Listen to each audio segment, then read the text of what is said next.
True Story Media.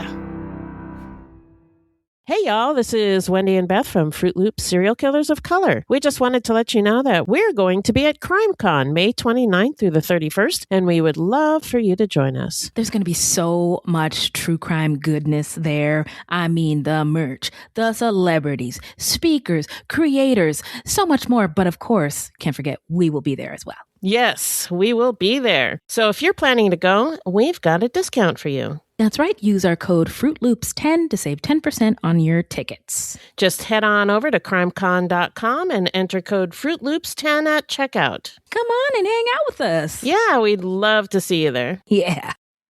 This podcast contains adult themes and language, and some of the things that we discuss may be disturbing to some listeners. In this podcast, we discuss sexual assault, torture, race, and murder. Listener discretion is advised. Please take care of yourself.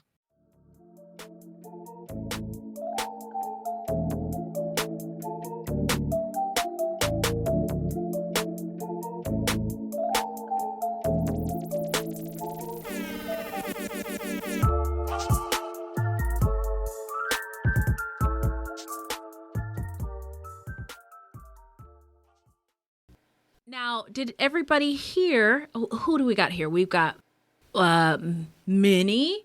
Actually, let me get my soundboard going because Minnie needs a round of applause.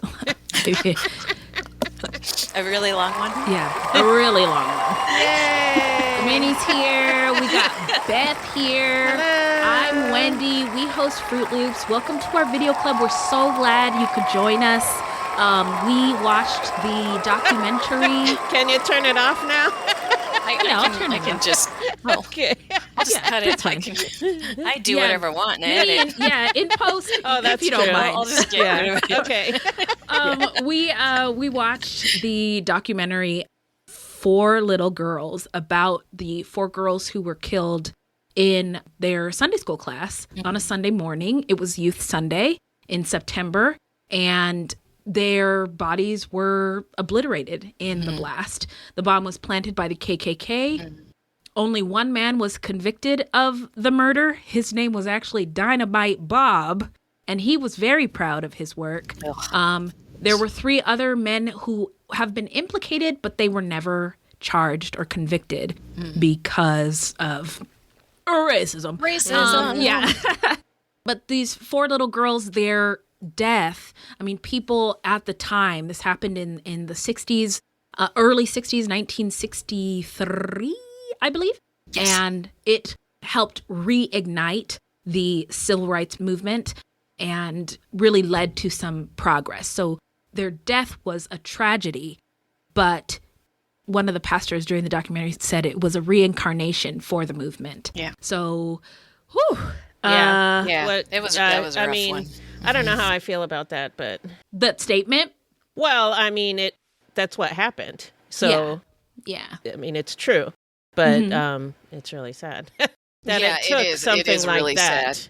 I think it's kind of like an effort to make something positive out of what was just absolutely horrific. Well, yeah, and that did happen. It's like really depressing that it took something like that to reinvigorate. It is really depressing when it takes something like that. I'm just going to pause for a second. We have somebody who's joined us. Looks like Monica. Monica. Oh, Monica has joined us. Hip hop air horns for Monica.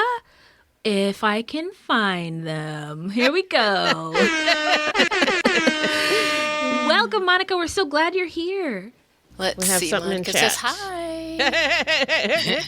You're welcome to turn on your camera or not. Or not. You're Yeah. welcome to You say do not anything have out to. loud Entirely or up to not. you. And feel free to join in textily. Textily. Yeah. Textily If you want yours. to. Yeah. or with vocal whatever. words. Yes. Whatever you want to do. Whatever y'all are comfortable with. But I was just going to say context for America. The Montgomery bus boycott was in the mid 50s. And Black people, by this time, Jim Crow is like, enough already. Yeah. And they were just sick of it. And it seemed like there were these little stages of progress. Like at one point in Montgomery, Black people were, before this bombing for like 6 months, allowed to try on clothes and use the restrooms in these stores that they couldn't use before. But for some reason, that drove white people crazy in the area, and they rolled back all of those progresses that had been made. And it was just an exhausting time for Black people who had had enough of the Jim Crow of it all. Yeah. And for anyone who had empathy too. Yeah. Exactly. Yeah. And I'm a fan of James Baldwin. And I remember in an interview one time, because he had moved to France, he was like, fuck America. I just want to write. It's crazy here. So he goes to France and continues doing his creative work. And the bombing happened, and he was so he was upset at himself almost. And the civil rights leaders, like, we should have been there. Us men should have been there to protect those girls. And so he came back. Yeah. I also, context, the song Blackbird by Paul McCartney. Oh, yeah. He has given many reasons why he wrote that song. But one of his reasons for inspiration for that song was this event that happened to these little girls. So I just wanted to throw that in to the conversation. Okay. And the Joan Baez song that it started with, I've heard that song before, but I never really listened to the lyrics. Mm-hmm. I just thought it was a beautiful kind of haunting song, and I never really... I didn't realize it was about with that song, I was like, "Oh, it's Joan Baez," because our mom loved Joan Baez. She did, but really? I didn't know this song, and so that was I don't haunting. Know what to say about Great that. word, haunting. Yeah, it was a haunting song. Mm-hmm. But at the beginning, I was like, "Why do they have this white lady sing this white song?" Lady up here? Yep. But at the end, they did a remix, and it sounded like it was a Black person. So. It was a different song, actually, wasn't it? I thought it was a remix of Joan Baez's song. Because I don't know. I thought it was a different song. Maybe I'm not. I could definitely be wrong, and I'm happy to be wrong. I could be wrong, too. I don't know. I love being wrong. It's my middle name. So Wendy Wrong Williams. Wendy Wrong Williams. At your service, yes.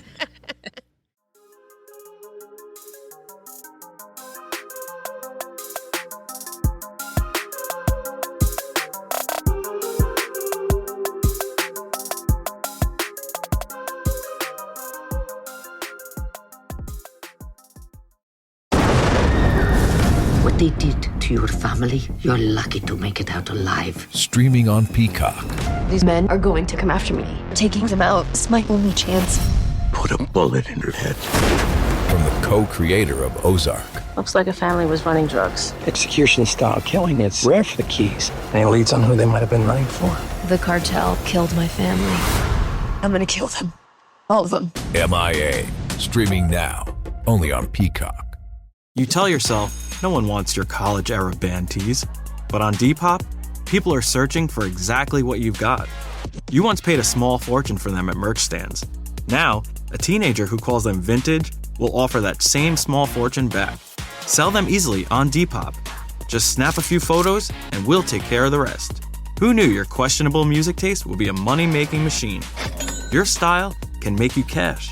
Start selling on Depop, where taste recognizes taste. But yeah, this was a really, really tough documentary to watch. It was so and hard also in the to context of 2025. And seeing this stuff coming up again. It's insane that that much time later, we're still dealing with this shit. We're still here. It's fucking ridiculous. And they're trying to take it back there. They want to go back. Yeah. Why do you want to go back there? It's a terrible place to be. Why would you want to go back there? But I'm trying to understand these people more. These really hateful people. But there's a book called The Women of the KKK. And some white journalist did the Lord's work and infiltrated their group. Talked about in the book how these women were not evil women, except for they were the women of the KKK. But they all bonded over the fact that they had a common enemy, Black people, and the government trying to force them to integrate. And that camaraderie and community, I mean, we can understand that. We can understand wanting to protect our families and community. but the way that it manifests for them is really dangerous. And so I don't know what the solution is, but I just thought that was an interesting point, that these people are communing over a common enemy. Oh, am I freezing? Sometimes. You were, but it's okay. Just keep going. Okay. It always comes out normal in the recording post. of it. Okay. So yeah, don't worry about it. But yeah, they were communing over hate. And there was one of the mothers throughout the documentary who was like, I don't understand how these people can call themselves like Christians and be so hateful. It doesn't make any sense. Yep. No. But it's a whole mind fuck. I'm short circuiting thinking about the fact that these are the hateful people who planted the bombs. One of the people said after the bomb was planted, oh, they're gonna pray that we go back to segregation after this. And I think that was the goal. Yeah. Let's get into the documentary. Okay. Let's do it. Yeah, let's get into the documentary. Okay, so it opens up. By the way, this is a Spike Lee joint. His production company is 40 Acres and a Mule. We love it. I'm looking for my 40 acres as we speak. Okay, Spike Lee. Joan Baez was singing, and it was haunting. And we got to see really, really beautiful photos of all of the girls, all 4 of the girls. And there was a graveyard image. The girls' names, let's just speak their names, rest in power to these 4 queens, princesses, as MLK referred to them on the day he did their funeral. Addie Mae Collins, Denise McNair, Cynthia Wellesley, and Carol Robertson. And I think what this documentary did a really, really great job of was humanizing each one of the girls. Because I remember learning about this in history class. It was a small paragraph in a large textbook. Yeah. The girls' names were never revealed to me. And it was like a blip. This really bad thing happened, and then Barack Obama was elected. There's a lot of context here, and this documentary did a really good job of humanizing these girls, laying the context out, and painting the villains in an accurate light. Bob, Dynamite Bob? Yeah. What a monster. Strong, what was it? George Wallace? What a monster. Yeah. Who else was there? Bull Connor? These guys are fucking terrible. Assholes. So I really, we really got to see that these guys who were evil, I think, we got to really witness their evilness in context. And I appreciate that. And they talked about Birmingham too. And at that time, it started out with showing images of lynchings and horrible things that happened there. I know this sounds stupid, but I had no idea that it was so violent. Yeah, and Walter Cronkite brings that up. White America did not know the extent of this issue. I mean, I hear about it. You hear about, there were lynchings, but to have them showing you them over, over and over again. In a modern context. Yeah. It is was uncomfortable. Shocking. Yeah. Shocking. And you always think of it like that, that's something from the 1800s or 1700s or something. Yeah. But that was not that long ago. No. And something about these lynchings, it wasn't necessarily always just stringing somebody of a tree. I mean, it was horrific torture. Yeah. Beaten. Nat Turner, who led a slave revolt, they ate him. They ate some of his body parts, and they sold his bones as souvenirs. Oh my God. These were white community events where people got to witness something horrible and also take a prize home. Gross. Which is so gross. And it's not talked about as much as I think it should be. Yeah. And in the true crime space, y'all, this is the truest crime of them all. Yeah. You guys, the racial violence, this is, oh my God. We need to talk about this a lot more. So that was how I felt. I'm glad that they showed it, but I always think about Emmett Till's mom, Yeah. People complain about violent images or whatever in newspapers or movies like this, but people need to see. They need to see what happened. Yeah.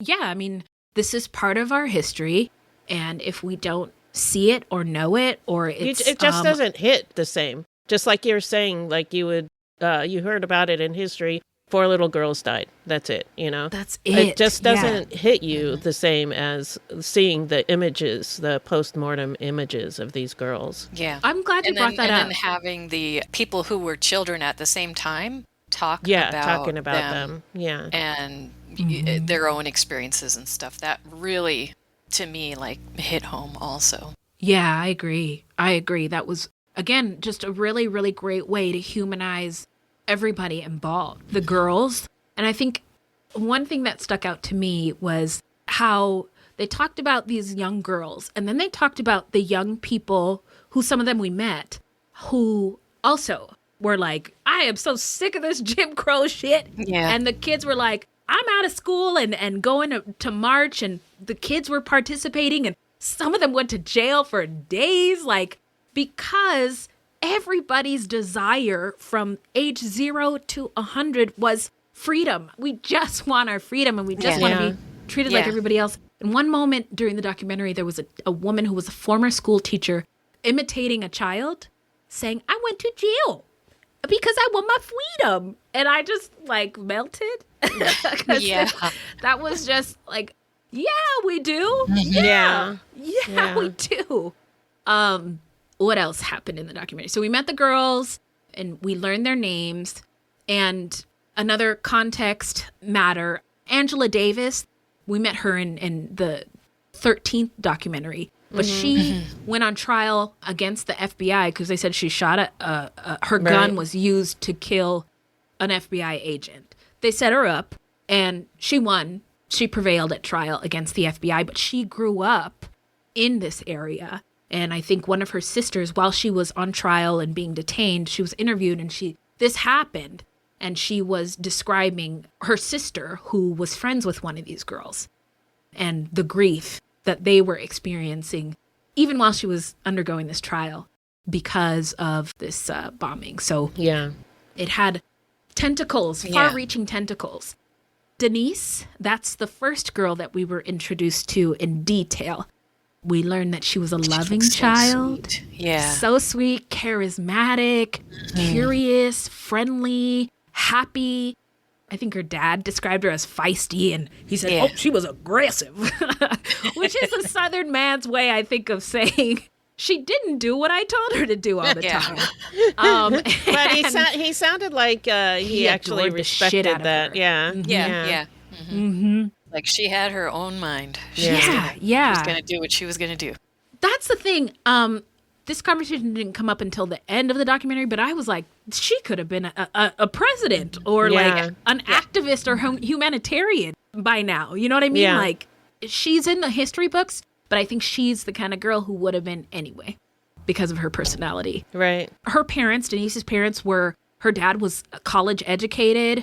I think he was an agronomy major. I don't know what agronomy is, but he went to an HBCU and he got his degree in that. And he talked about how Birmingham was a blue-collar town. It was also a union town. And I think one of the things people forget about is that unions have been a thing in the United States for a very long time, but they were segregated as shit.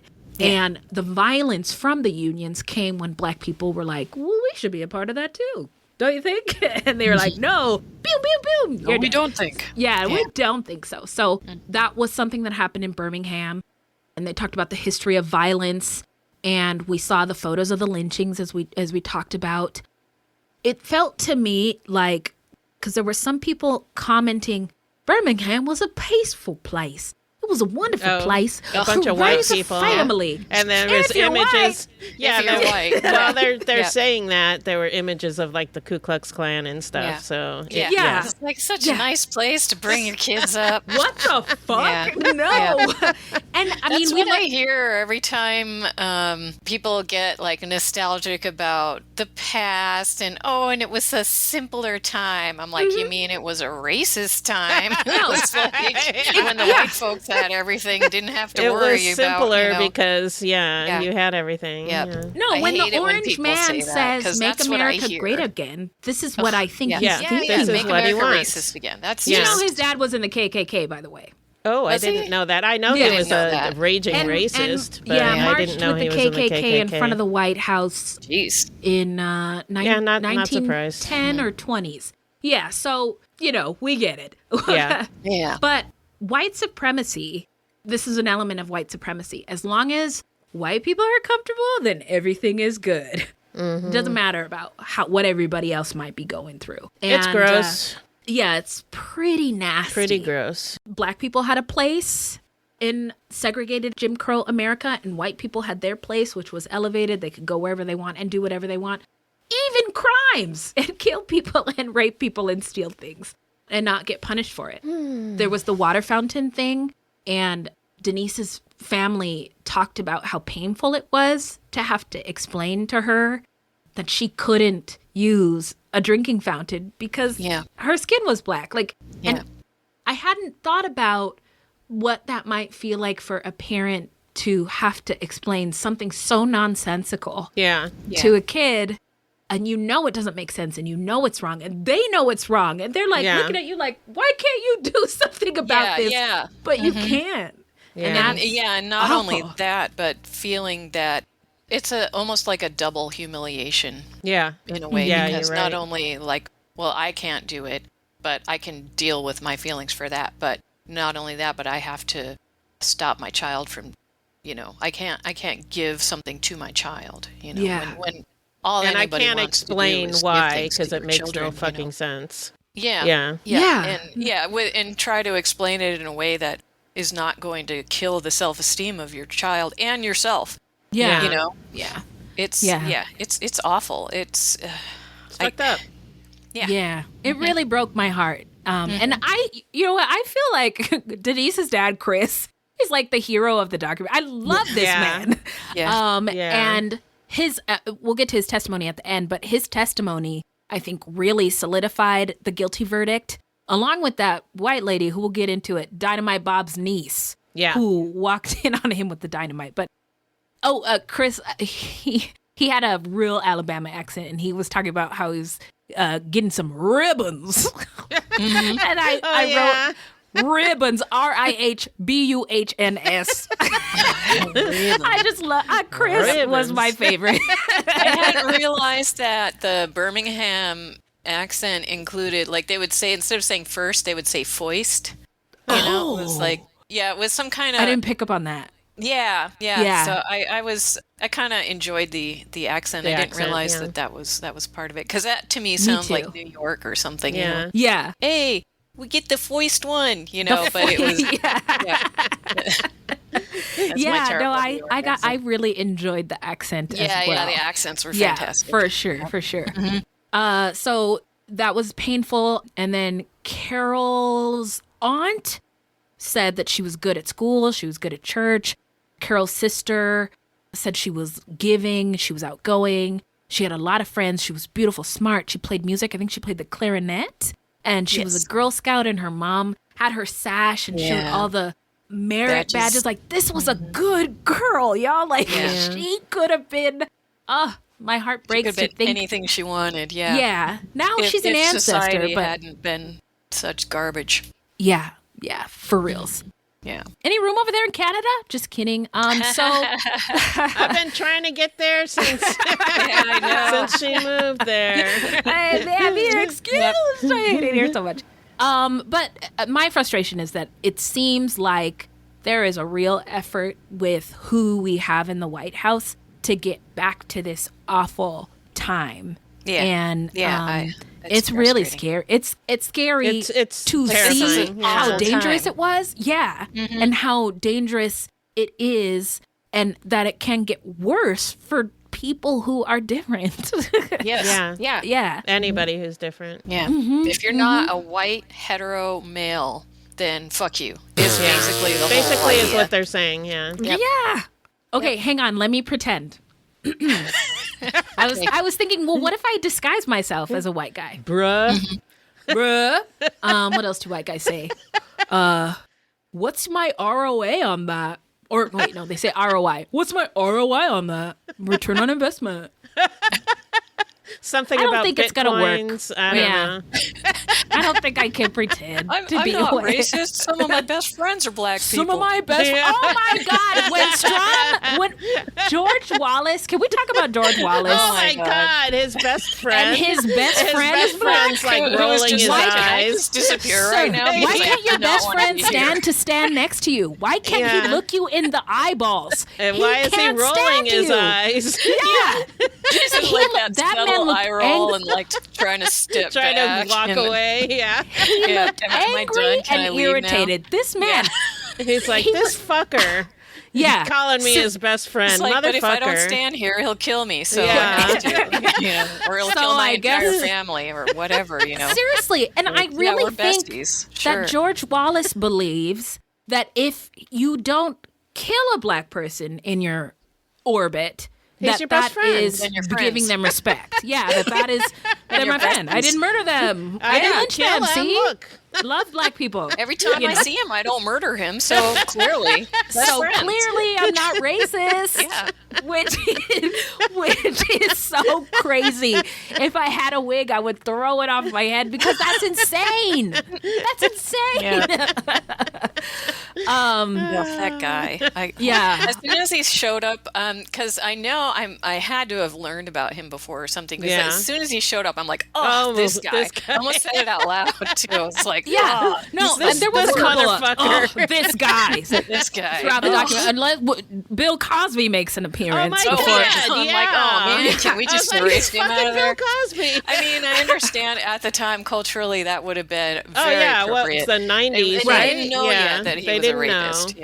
Right, or we didn't listen to people who told us that he was a rapist. When he was telling people over and over again that he was a rapist, and right, just, he's so funny. He makes so funny joke. It was really interesting because he's advocating for young black girls, and those were a lot of his victims. Not children, but like youngish, like women. Young women. Well, that's how you get young women into your orbit. Is to pretend to be their defender. Yeah. Oh my God. I know. He was grooming the entire country. I've known a couple of men who pretended to be feminists. Yeah.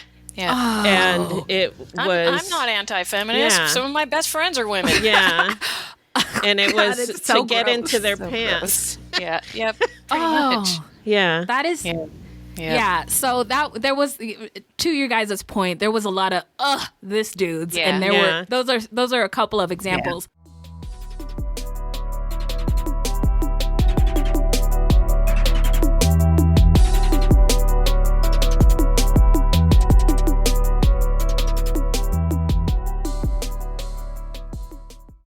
A text says, "You're on my mind." A bouquet from 1-800-Flowers says, "You're my everything." Heartfelt moments belong in the real world, not just your phone. For 50 years, 1-800-Flowers has helped millions of people make memories that'll last a lifetime with gifts they'll cherish forever. Their expertly curated arrangements and gift baskets ship nationwide with a 100% satisfaction guarantee. Don't wait for the next big moment. Make it when you visit 1-800-Flowers.com/Spotify today. That's 1-800-Flowers.com/Spotify. Ryan Reynolds here from Mint Mobile. I don't know if you knew this, but anyone can get the same premium wireless for $15 a month plan that I've been enjoying. It's not just for celebrities. So do like I did and have one of your assistants switch you to Mint Mobile today. I'm told it's super easy to do at mintmobile.com/switch. Upfront payment of $45 for 3-month plan, equivalent to $15 per month required. Intro rate first 3 months only, then full price plan options available. Taxes and fees extra. See full terms at mintmobile.com. We also we learned that there was a lot of bombing going on at this, and they called it Dynamite Hill, this part of Alabama. Nuts. And I didn't realize that either. I didn't realize that they were just bombing shit left and right. Yeah. I mean, what a terrible, there's you're just living. There's what's going on in Gaza. House. Mm-hmm. Right. And terrified that somebody can blow your house up. Yep. Yeah. That shouldn't be a thing, though. No, that's all I'm saying is it shouldn't be a thing. Yeah. People shouldn't have to worry about that kind of thing. But here in 2025, that's still an issue. People getting bombed when they should be in the safety of their homes. People getting, violence perpetrated upon them because they are different. I was going to ask you, your house got shot up and that's why you're moving. Do you think it was racially motivated? Or do you think it was an accident, or what do you think? I thought that it could be an accident, like kids playing. I did not think it was racially motivated, just because it was DeKalb County, which is one of the blackest counties in the United States. Oh, okay. So I didn't think it was racially motivated. I thought it could have been an accident. Yeah. Old Whitey had some spats with some of the dudes in the HOA, so I thought it could have been one of them. Yeah. So seems like an odd thing for an HOA to do, though. Well, I don't know. Some of the people in the HOAs are nuts. HOA. Okay. Yeah. Fair enough. I haven't. I mean, they're volunteers. Yeah. The people who work for the HOA, a lot of them are volunteers, and they're nuts. And they really looked at it like this was their country, and they were like a presidential administration. I know there was there's a president and a secretary and a treasurer and all these things. Yeah. And they go around violation, violation. Yeah. You know how they do, and Old Whitey wasn't having it. Yeah. And they did. Most people don't. They didn't fight appreciate back. that. Yeah. And so, Old Whitey is very bad at holding his tongue. Yeah. So that wasn't great. So anyway, our dad was like that too. He really? was really good at holding his tongue. He pissed people off. Yeah. I love that. You need somebody like that around sometimes. Other times it's like, oh God, this make me disappear. disappear. Have a nice evening, and then gotta start shit. He can't let it go. Oh boy. Yeah. Who else did we meet? Sorry, that was a segue, but anyway. It was a fun one. Yeah. It was a fun one because this is really depressing. It was such a hard watch. I had a hard time shaking that movie after I watched it. I was just so sad for days. I'll be honest after with you. it. I couldn't sit and watch it. I had to be doing something else. Yeah, while I was doing something it. else because I tried. I watch shows in the morning usually. Yeah. While I'm eating my breakfast, I sit and watch a show. So I tried to watch it then. I watched part of it and I was like, oh, I cannot, because it was just really because I just start putting myself in people's positions and it was just too hard. So I had to do something else while watching it and just kind of. I had to watch it in segments and I had to be knitting. Yeah. And, paying attention to something else. I was playing World of Warcraft while watching it. Yeah. Before we run out of time, I just want to talk about the other girls. There was Cynthia Wellesley, was the daughter of Claude Wellesley. Her dad was a school principal, and she was adopted when she was really young. And I think her parents must have not been with us at the time this documentary was filmed, because we didn't get to hear them talking about her. We heard neighbors and friends talk about her, and she was in the choir, and the day of the bombing was Youth Sunday, which is a big deal in Black church because that means all the kids have been practicing for weeks their Bible verses. Sometimes a kid will preach. The kids the kids run the choir, the kids are the ushers, the kids run the whole show. So I didn't go to church when I was a kid. I've been to church, a few times.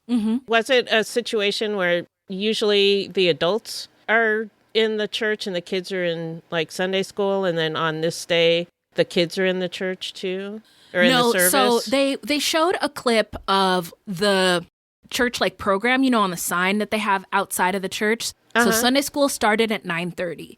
If you were in a church family, that was when everybody goes to Sunday school. There's Sunday school for the kids, and then there's a Sunday school class for the adults. Everybody's doing the Sunday school, so everybody and then does a Sunday after an Sunday hour, then there's all come a together. 30-minute break. Yeah, so Sunday school 9:30 to 10:30, and then there's a break. People get refreshments and donuts. And then 11 o'clock, service starts, and it goes for the next 5 hours. So the kids are in there too. Yeah, the kids are in there too. Everybody's together for service. And then the youth service, the kids are kind of running the show. They run the whole thing.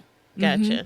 And it's That's a big fun. deal because you learn how to, when you do it. I remember being really afraid of public speaking, but when I got to participate in Youth Sunday, then I got pretty good at public speaking and reading verses and stuff like that in front of everybody. Yeah, that makes a lot of sense. That's it's a good cool. exercise. Yeah. So something to be proud of and look forward to. So Cynthia was excited about that. They were talking about, Cynthia's friends said they even bought special outfits for this Youth Sunday. And they were matching outfits. I thought that was so sweet. They were so excited about their matching outfits. And yeah, I smiled inside and out about that too. And Shirley is Cynthia's sister, and she actually read like something that her mother must have told her before she passed away about the last words she said to Cynthia. And she said, "Young lady, your slip is hanging below your dress. You just don't put on your clothes any old kind of way when you go to church, because you never know how you'll come back." Right. And that was the last time her mom ever saw her. That was the last thing she ever said to her.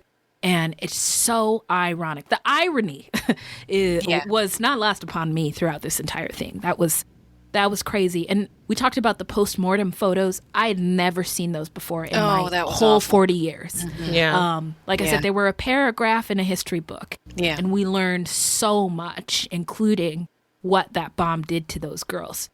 Then there was some talk about the Freedom Riders, and that was white Alabamans did not like the Freedom Riders coming down and messing up their segregation. How dare they? And so they beat them up, and there was a photographer there, and the photographs went all over the world.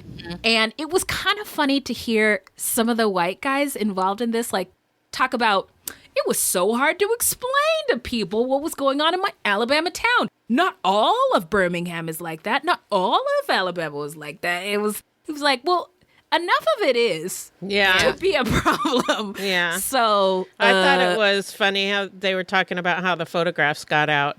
And like they'd beaten up the photographer, and then they smashed his camera, but they didn't take the film out. Yeah, because they don't understand how cameras they didn't work. understand how cameras work. Yeah, and I think it was the mayor who was like, in a stroke of genius, they broke the lens, like making fun of them. It was I love that part.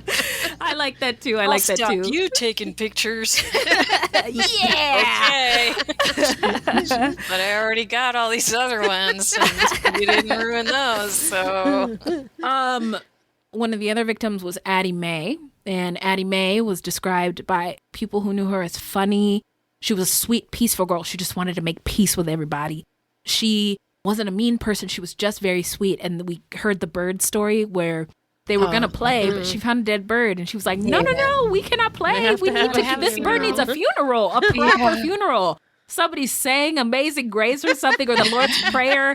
They got a whole grave dug and a box as a casket. I mean, it was just like, imagine what this a Nobel Peace Prize by today if she was still with us. So it was really, really wonderful to hear the descriptions of the girls. Again, they really went a long way to humanize these girls, because we didn't get that opportunity when they were a little paragraph in our history books. Yeah. Then we get to meet Bull Connor. Eugene Bull Connor. And boy, what a disgusting excuse for a human being. He was the police commissioner, and I think it was Reverend Shuttlesworth. And by the way, that's the Reverend who had his house blown up. A bomb went off by his head. I love that man. That was a brave man. Oh my God. He man. said, I'm not leaving Birmingham. The war is on.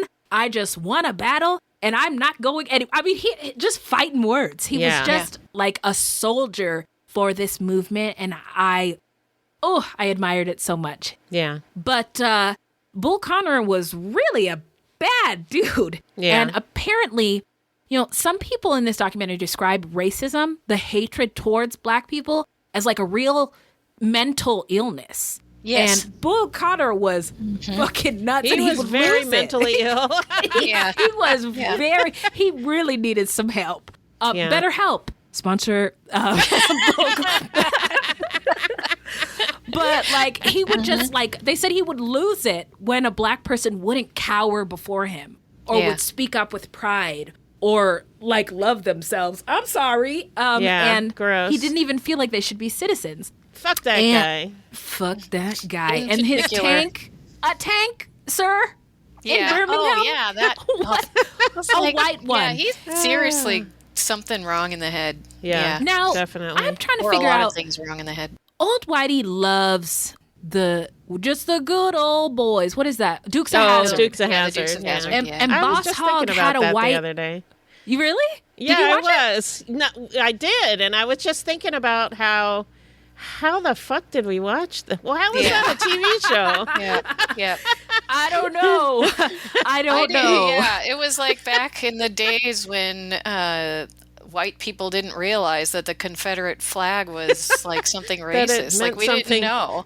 It was just like a rebel, you know. I'm a rebellious youth, you know. Yeah, I didn't understand that it meant, you know, like hate, murder, violence. Didn't understand that. Understand that it was associated with all of that the stuff. Civil War and racism and.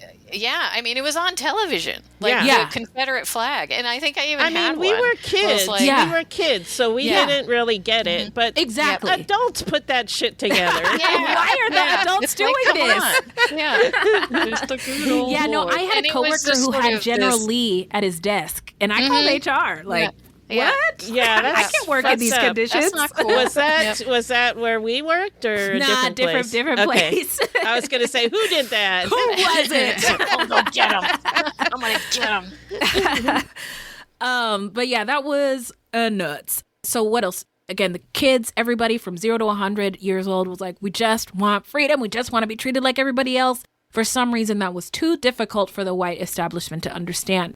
Bull Connor, according to Denise's dad, was a nice guy one-on-one. But when the cameras came on, ooh, he was Flaming a monster. Yeah. Asshole. Yeah. George Wallace in his famous segregation today, segregation tomorrow, segregation forever. And fully agree. Well, somebody said George Wallace was the best of the business as far as racism goes. Did you see that? I was like, best of the business is wild. As far as racism goes. I chuckled. That's not the business you want to be the best of.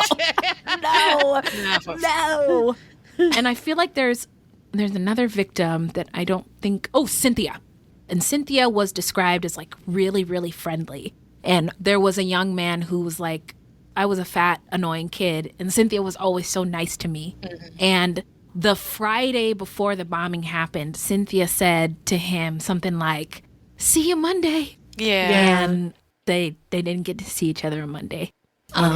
So the bombing happened September 30th. And prior to this, Bull Connor went berserk when thousands of young kids were protesting and marching in the streets, and he sicked the dogs on them, the German Shepherds, and the hoses on the kids. One of the women, I mean, I've seen these images since I was a kid, and I never considered the pain of water that forceful coming upon you. But one of the girls described it. It felt like a whip, and it ripped her hair off, which I did not realize that it could like do that. Why would you do that to a human? But they did make sure that like the older kids did try to protect the younger kids as best that they could from the hoses. But just what a fucked up thing to do to human beings. Yes. Yeah. So Martin Luther King's getting a whiff of what's going on in Birmingham, and they're talking about, we got to go. And that's when these protests were happening with the young people. And Bull Connor, I guess, was incensed.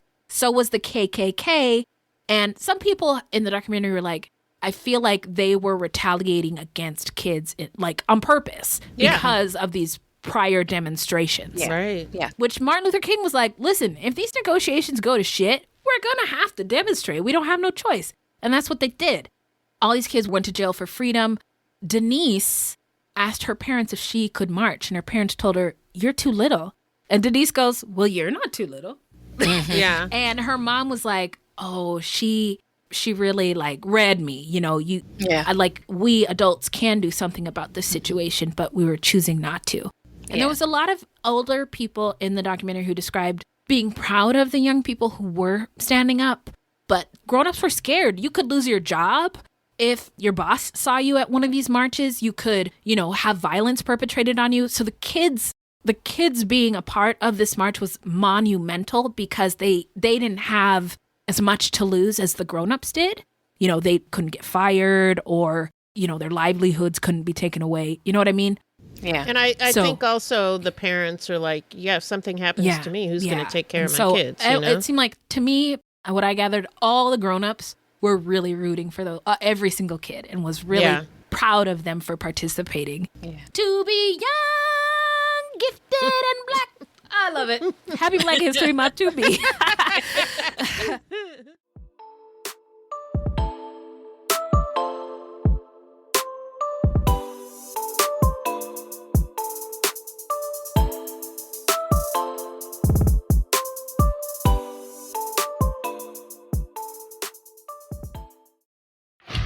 From sauce to dust to nuggets, it's Taco Bell's new Diablo Dusted Crispy Chicken Nuggets.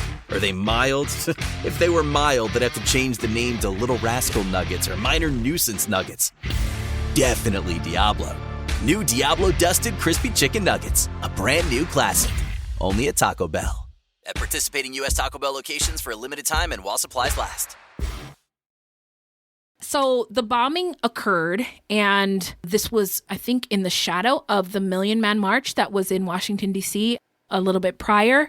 And the 4 girls headed to Sunday school, and the bomb was placed. We learned that there were 4 individuals implicated who were Klansmen.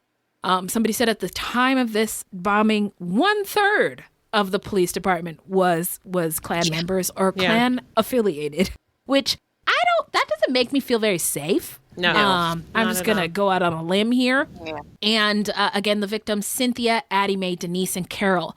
After the bombing happened, news goes across the world. Martin Luther King comes in and he's like, we're going to do a joint funeral. And part of it was optics, right? If we can get a mass funeral for all 4 victims, that's going to help the movement in terms of getting eyes on it, getting people to care about it, and getting some action. But one of the mothers, she had already, her baby was gone, and she did not waste any time making plans to get the funeral going, et cetera, et cetera. And so by the time Martin Luther King came to her, she was like, I already got these. I'm sorry. I already have plans to lay my baby to rest. No disrespect. Yeah. I think when I first heard that, I was like, why wouldn't she want to do it? But, I mean, everybody's grief is different. About her child. This was about her child. Yeah. Yeah. I'm glad they respected it. Yes. Mm-hmm. Also, they described her funeral as very peaceful, whereas the mass funeral was there was more going on. Mm-hmm. Yeah. People in the trees taking pictures. Yeah. That's crazy. Let me tell you the names of the 4 men who were identified as suspects in this bombing. Bob Chambliss, who ended up being convicted. That's Dynamite Bob, who apparently was one of the most, I don't know why the guy, he was like, I don't want to say he was the most evil guy, but he was pretty evil because he was responsible for most of the bombings, if not all of them, for the past 20, 30 years. I just, why, I don't know why the trepidation in calling a thing when he's a monster. Yeah. Tommy Blanton Jr., Bobby Frank Jr., and Herman Cash. Where those men are today, I am curious. I didn't look it up. I was going to say, where those men are today, I don't give a fuck. I hope they're rotting in. They're probably dead. Yeah. Yeah. They're probably dead. You know what was interesting to me is that when some of these awful things would happen that were on camera, the police would be like, we don't have any way to catch these guys. Yeah. And the New York Times guy was like, I know every single one of those people in that footage. Mm-hmm. And I know where to find them. Are you crazy? That. I just because they got away with that backs. before.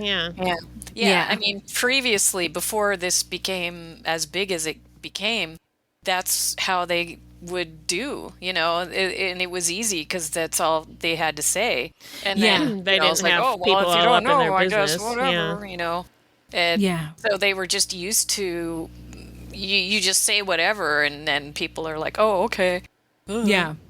I mean, so they weren't used to kind of like what Trump does. Yeah. Yeah. Oh, yep. no. Yeah. Say it ain't so. People believe him. Yeah. Well, Bob, while he was on trial, he was smiling. He was so proud. It was like he was on trial for the murder of 4 children. blowing up 4 children, and he didn't think he was going to get in trouble at all. Yeah. And that was crazy. When you have all the officers of the law in your pocket, then and you're used to getting away with it over and over again, then Yeah. And he was probably surprised that he was convicted. Yeah. I wanted to say that after we see the evil people implicated in this, then we get to see how the families described the grief and the after effects. Like one of Addie Mae's sisters talked about, because she was in the church and she has PTSD and she couldn't even be inside or outside because you're supposed to be safe in a church and I'm not. And not only just churches, but anywhere. Yeah. Yeah. She's, they were like, where? And she's like, everywhere. Yeah. The day of the trial, the day that the prosecution rested, was Denise's birthday. And part of his plea to the jury was, wouldn't you like to give Denise a birthday present? And the jury came back with a verdict of guilty. And then after that, we hear from Miss Maxine and Alpha Robertson, who talked about after her daughter died, the one who was the brownie and who played the clarinet. She talked about all these years she's had to deal with hate and anger and how to combat them. And she was like, I think I conquered them, which kudos to her. Are you kidding me? And she talked about, despite this great loss, I also do have a lot to be happy about. Like she talked about how she has other children and grandchildren, great grandchildren, but the pain, each one of these mothers talking about their daughters, you would have thought it happened 10 minutes before they started recording. Like the pain was really, really raw. And it was a lot. This documentary was a lot. It was. So I'm glad we watched it. Next time, let's do something a little more a little lighter. Well, I wanted to talk about the Super Bowl performance because my conclusion is you can tell somebody's political affinity by whether they like the Super Bowl performance from the halftime show or not. So people who are like, I didn't get it. Well, that tells me a lot about you. So I wanted to talk about it because there was a lot of Easter egg history, 40 acres and a mule. The whole thing was a culture corner. Yeah. So I wanted to talk about it, but maybe on another episode. Okay. I didn't see it, so I didn't see it either. I didn't see it. I don't watch the football.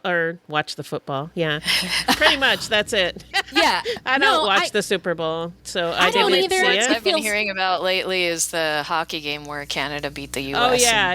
Everyone in Canada is like, congratulations! Way to go, Canada! So I did hear about Kendrick Lamar's performance, and I saw a lot of TikToks about it. So I've been meaning to watch it, but I just haven't done it yet. Well, it's available on Spotify. Just the performance as a track. Been listening to it very regularly. Okay. I boycott Spotify. You can probably find it somewhere. Just Google. There's just a ton of Easter eggs. He talks about the revolution will not be televised, a nod back to Gil Scott-Heron, the poet who did Whitey on the Moon and a poem, The Revolution Will Not Be Televised. I saw the people in the shape of the American flag, and that was pretty cool. Yeah, and the shape of the game. Like, America is a game. Oh, yeah, that's right. This whole place is a joke. Yeah, Get I did see here. that, too. Yeah. Yeah. So, for me and my kids and old Whitey, it was, like, the best halftime show we've ever seen. And at the end of it, Kendrick was like, turn this TV off. And we did. We went to sleep. Oh, good for you. Good for you. But yeah, football feels very slavery-ish to me. Mm-hmm. Oh, yeah. The NFL. I remember you saying that before. About, I mean. Yeah, looking at black bodies. The combine, and, they look at their bodies and they're like, oh, this specimen, he could make us a lot of money. It's really gross. Gross. Yeah. But the halftime show, I'm here for it. Anyway, that's a discussion for another day. Let's open it up to anybody who has thoughts, additional thoughts, Monica, comments, if you have anything questions. to say, just go ahead and chat or type it out or say it. Or if you don't want to, that's also okay. If you don't want to say anything, then that's fine too. But yeah, this was a really difficult documentary to watch. Yeah. I think probably the hardest that I've had to watch. Mm-hmm. Yeah. But that's the thing I think about Black history that they're trying not to show. This is all of our history. Yeah. And if we don't acknowledge these really horrible things that happened in the past, they're just bound You're to doomed repeat to themselves. Oh, for sure. Monica says, I didn't get a chance to watch it, but I'm going to find it and break it up in segments. Yeah. Good.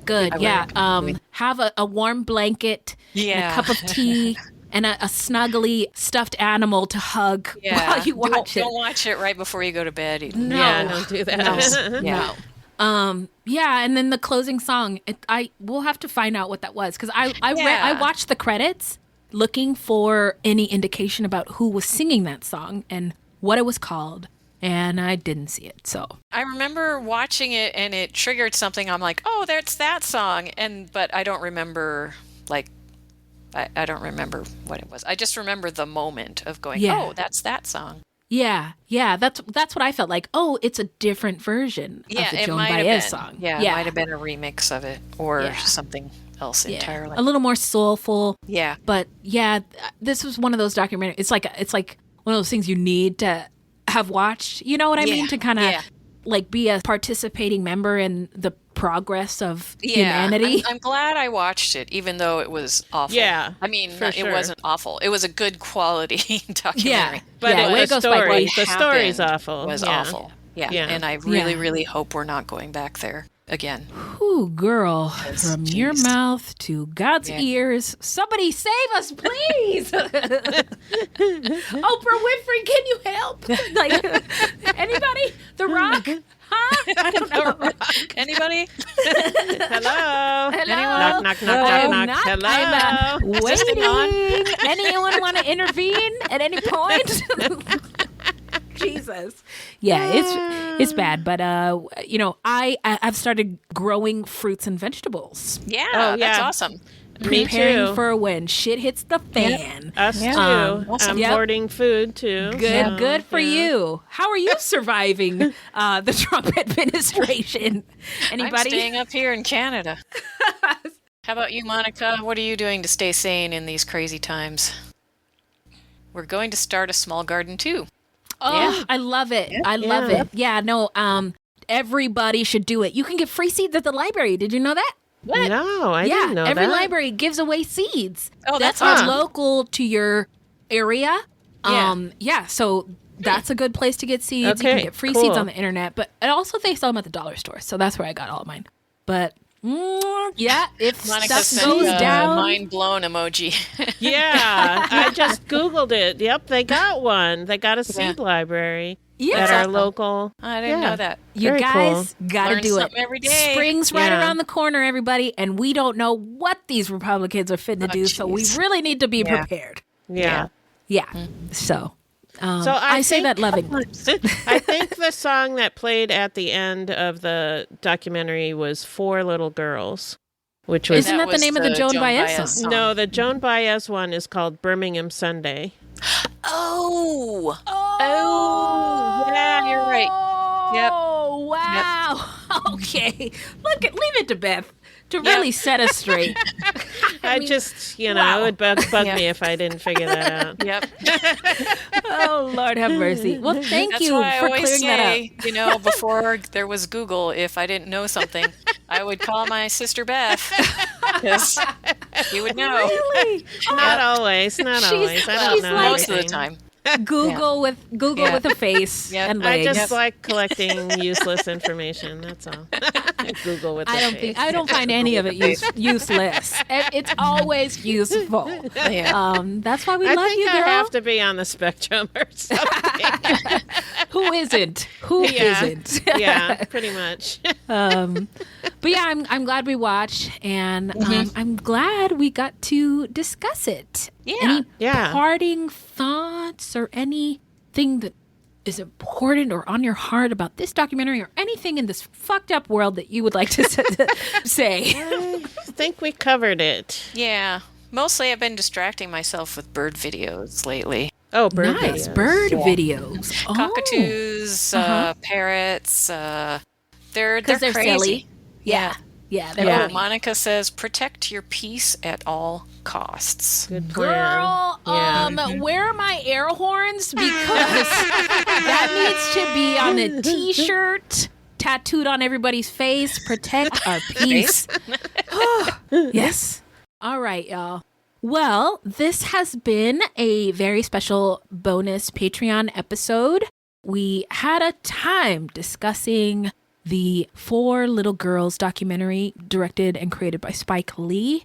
It's a lot, but we hope you enjoyed this episode. Thank you so much for being here with us. Thank you for listening. Yeah, you can find us on all the socials except for Racist X at Fruit Loops Pod on all the other socials. Now we're on Blue Sky. Blue Sky, Blue Ski. Yeah. And we have an email address, fruitloopspod@gmail.com. Send us an email. Send us a voice note.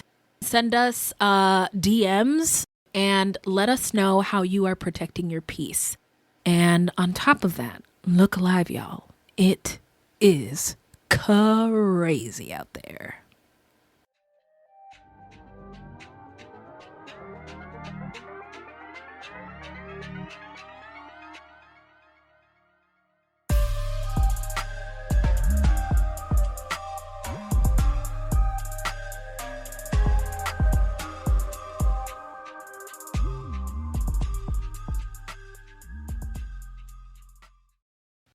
And now I'm just waiting for Beth. She'll probably be here in a few minutes. Is anybody out there? Beth, are you there? I'm here and I'm very lonely. Beth? Oh, Minnie's there. Hi. Hi, I was so lonely. I saw you dancing. Oh, my goodness. Yeah. Why is my camera not on? Oh, there we go. Cam. There we go. Yay! It's on. So lovely to see your beautiful face. Yeah. You too. Oh, that's okay. Look who just showed up in the chat. Wow. It's winter still, right? Yeah. Oh my God, you just made it look so fabulous though. Yeah. Wow. I love it. Also, I just recorded the intro outro, Minnie. Okay. I marked it. It's at like the first 3 minutes of Perfect. This recording. So FYI. Awesome. Also, I love watching people eat on camera. What are you eating? It's my favorite part of TV and film. Is really? the eating. Okay. Yes, and the sound that the plate and the fork made and the what people some kind of pasta? It's pasta, yeah. Ooh. Whatever you made, it looks great.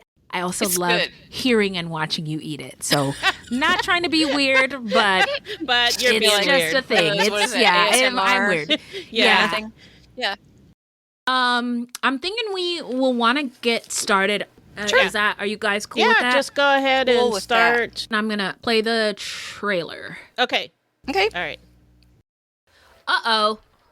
Wrong trailer. Yeah. I was like, what the fuck? Wait a minute.